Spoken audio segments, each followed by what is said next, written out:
বাংলাদেশ ইসলামী ছাত্র শিবির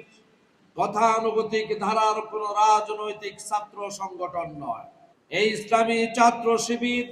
বাংলাদেশের খরস্রোতা কোনো নদীর পানি দিয়ে ভেসে আসা কোনো সংগঠন নয়, কিংবা হঠাৎ করে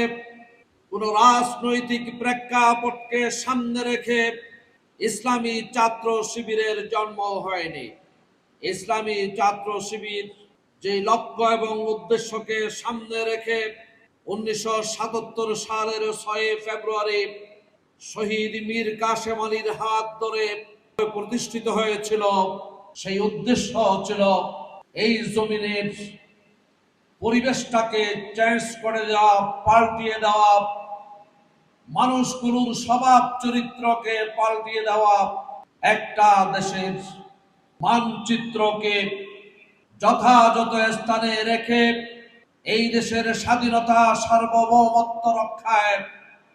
একদল জাবাজ মানুষ তৈরি করবে,